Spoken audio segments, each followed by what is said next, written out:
Imagine this.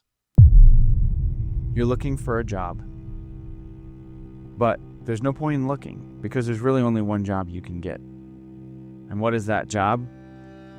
It's to go to a landfill with garbage and human waste and dig through it night and day to find anything that you could sell so that you can then feed your family.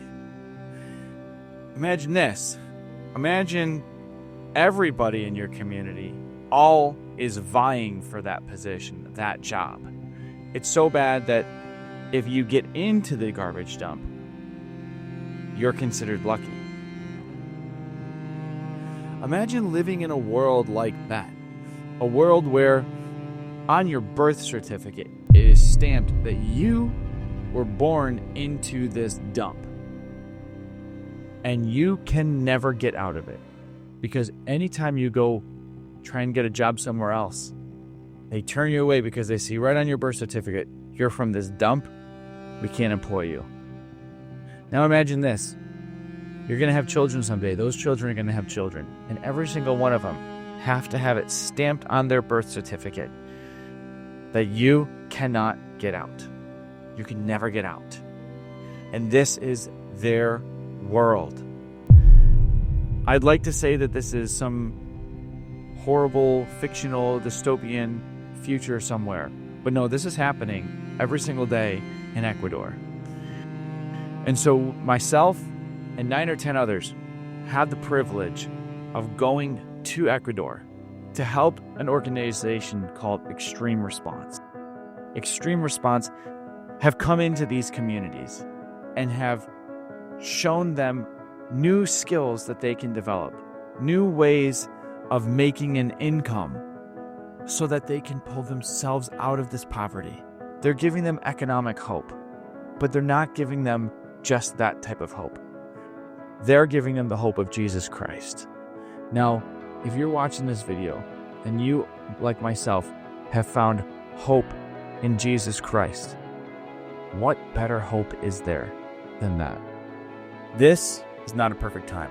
I was one of those many who said, I just had a kid, my 3rd kid, started a new job. Life is busy right now. Finances are still tight because cost of living is so high, and this is not a good time for me. I'd like to just be able to bankroll the whole thing. Everybody on the team would.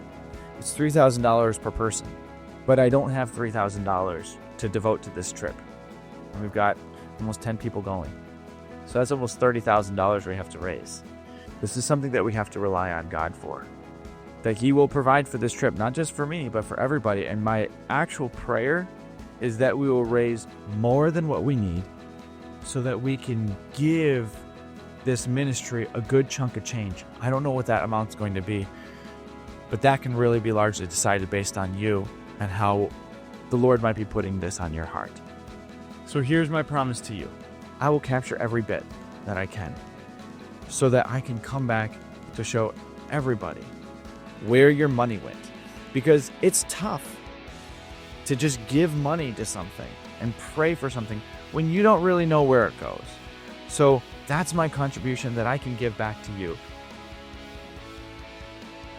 When you hear about the people who are in the situation that I laid out at the beginning of this video, and you hear about an opportunity to bless them, to pour into them, what a blessing is it to be able to say that, yeah, I contributed to that. I helped in some way.